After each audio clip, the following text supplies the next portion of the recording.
अब मेरा आरएसएस फिर आप नहीं बोलिए। क्यों नहीं आ रही है? मेरे आरएसएस नहीं बोलिए। मैं ब्राह्मण हूँ, मैं हिंदू मुसलमान नहीं हूँ, मैं ब्राह्मण हूँ। मैं भी बाहर से आया हूँ।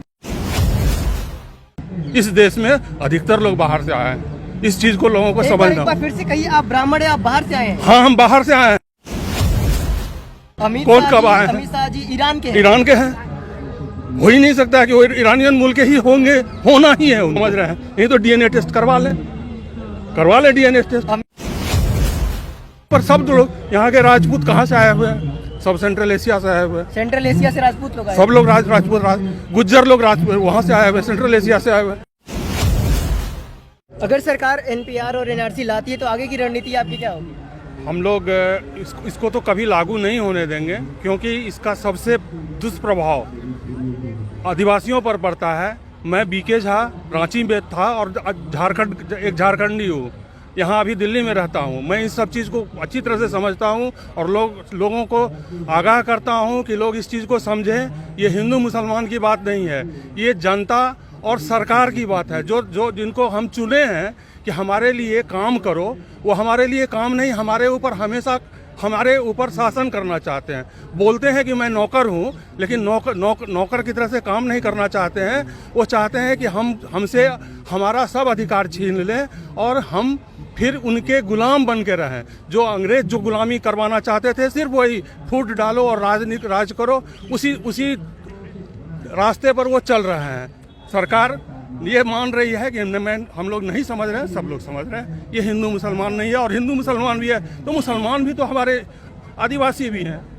आदिवासी में से कन्वर्सन हुआ है मुसलमान का, दलित में से कन्वर्सन हुआ है मुसलमान का, वो तो पहले से है। मैं ब्राह्मण हूँ, मैं हिंदू मुसलमान नहीं हूँ, मैं ब्राह्मण हूँ। मैं भी बाहर से आया हूँ। इस देश में अधिकतर लोग बाहर से आए हैं। इस चीज को लोगों को समझना। एक बार फिर से कहिए, आप ब्राह्मण हैं, आप बाहर से आए हैं? हाँ, हम बाहर से आए हैं। इस चीज को भारत के हैं, भारतीय हैं, लेकिन हमारा उतना अधिकार नहीं है जितना आदिवासियों का इस देश पर अधिकार है।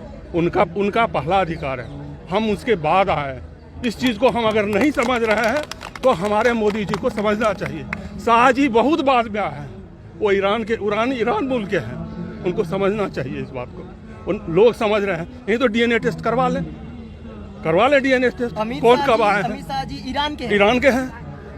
हो ही नहीं सकता कि वो ईरानियन मुल्क के ही होंगे, होना ही है उनको। और लोगों को बरगलाए नहीं, सब भारतीय हैं। मैं आरएसएस का था। अच्छा। बचपन में 1960 से 67 तक मैं आरएसएस में था, और आरएसएस में हमेशा अखंड भारत की बात की गई। हमारे संघ चालक थे ईस्टर्न रीजन के ऋषि मुनि सिंह, हमेशा बात करते थे कि हम लोग अखंड भारत चाहते हैं। कहाँ गया अखंड भारत? हम क्यों जो हिंदू हैं अफगानिस्तान में उनको यहाँ लाए? अफगानिस्तान जब हमारा देश है, हमारा अखंड भारत का हिस्सा है अफगानिस्तान। बिल्कुल। हम वही आरएसएस वाले हमको बचपन में सिखलाएं पाकिस्तान हमारा अखंड भारत है। तो अखंड भारत का सिर्फ ज्योग्राफिकल ये नहीं होता है, पॉलिटिकल ज्योग्राफी नहीं होता है, एक कल्चर है हमारा। महाभारत में आप समझिए, पूरा अफगानिस्तान वो पूरे महाभारत के सब चीज़ में शामिल रहा है, तो हमारे कल्चर का हिस्सा है। हम उसको, और यहाँ पर सब लोग यहाँ के राजपूत कहाँ से आए हुए हैं? सब सेंट्रल एशिया से आए हुए हैं। सेंट्रल एशिया से राजपूत लोग आए। सब लोग राजपूत गुज्जर लोग राजपूत वहाँ से आए हुए, सेंट्रल एशिया से आए हुए। तो इतिहास को नहीं पढ़ने वाले लोग वो हमारे शासक बन गए, और व्हाट्सएप यूनिवर्सिटी से इतिहास हमको पढ़ाना चाह रहे हैं। हम नहीं पढ़ेंगे। मतलब आप आपने क्यों छोड़ा सर? जी, आरएसएस क्यों छोड़ा सर? आरएसएस छोड़ा नहीं। अरे 67 के बाद हमारा परिपक्वता बढ़ते गया। हमको तो अभी ये लोग अर्बन नक्सल बोलेंगे, तो मैं अर्बन नक्सल हो गया हूँ अभी तो। इसीलिए आज परिपक्वता आती है ना, मैं परिपक्वता आई कि हम गलत चीज़ में नहीं रहे। अखंड भारत का इन लोगों का एजेंडा छूट गया, मेरा भी वो छूट गया आरएसएस। इसलिए ये प्रश्न नहीं है कि हम आरएसएस का हम कोई किसी चीज़ के लिए हम तो उसका परमानेंट ये नहीं होते हैं ना। दलितों को या आदिवासियों को या फिर मोमडन्स को इस देश से निकालने की बात ये सब कर रहे हैं, अगर उसी तरीके से आरएसएस के या ब्राह्मणों को या जो आप लोग बाहर से आए थे, आपको अगर बाहर निकालने की बात करें तो कैसा लगेगा?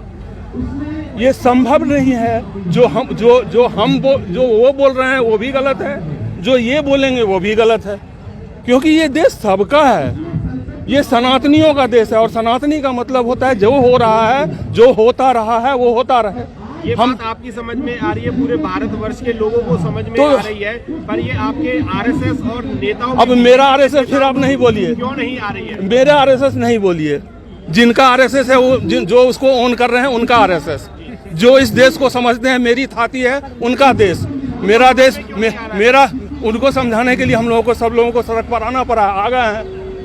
सजेशन बताइए। हम लोग सड़क पर आप कितने भी आंदोलन कर रहे हैं, 3 महीने से आंदोलन रोड डेली हो रहे हैं और बस करते। देखिए हम जब बताए कि हम आरएसएस में थे तो हम जयप्रकाश नारायण जी के भी साथ थे और उन्होंने अनवरत क्रांति की बात की है, संपूर्ण क्रांति और अनवरत क्रांति की बात की है। तो ये बहुत तो छोटा सा चीज, आदमी का जिंदगी जो है ना बहुत छोटा होता है। हमको हमारे देश का जो कंटिन्यूटी है वो तो चलते रहना है, हमारी सभ्यता का कंटिन्यूटी चलते रहना है। तो उसको चलाने के लिए हम अगर समझे कि हम अपनी ज़िंदगी में ही सब कुछ पालेंगे, पॉसिबल संभव नहीं है। हमको लड़ते रहना है, हमको सही दिशा दर्शन दिखलाते रहना है और जो गलत रास्ते हैं उनका विरोध करना है। तो ये क्या हम ऐसे लोगों से अपनी जान की भीख ना मांग करके, अपने अधिकार ना मांग करके हम उन्हें देश से ही बाहर भगाएं तो कैसा रहेगा? नहीं, ये गलत होगा, ये गलत होगा, क्योंकि देश सबका है। जो नहीं समझ रहे हैं, हमारा भाई अगर हमारे साथ है और वो नहीं समझ रहा है कि इस जमीन पर सबका अधिकार है, मेरा भी अधिकार है, इसका भी अधिकार है और सबका अधिकार है, सबके लिए है, पृथ्वी सबके लिए है। लोगों को नहीं समझ में आ रहा है ये पृथ्वी अभी जितनी आबादी है 8 अरब करीब आबादी है, जितना हमारा विज्ञान ये डेवलपमेंट हुआ है और बहुत सारा डेवलपमेंट संभव है। अभी का जो डेवलपमेंट हो चुका है उस वैज्ञानिकता से हम इससे 10 गुना आबादी को खिला सकते हैं, लेकिन हम लोग लगे हुए हैं हिंदू मुसलमान और डिविजनिस्ट में। हमारी सरकार जो हमको आगे बढ़ाने के बजाय पीछे की ओर धकेलने में लगी हुई है, जो खुद ही मूर्ख है खुद। और ये मैं आज के लिए नहीं कर रहा हूँ, पहले भी जो लोग थे कुछ वो कैपिटलिज्म, तो इस चीज़ में जो संपत्ति को कैसे कुछ लोगों के हाथ में दिया जाए उसी में लगे हुए थे।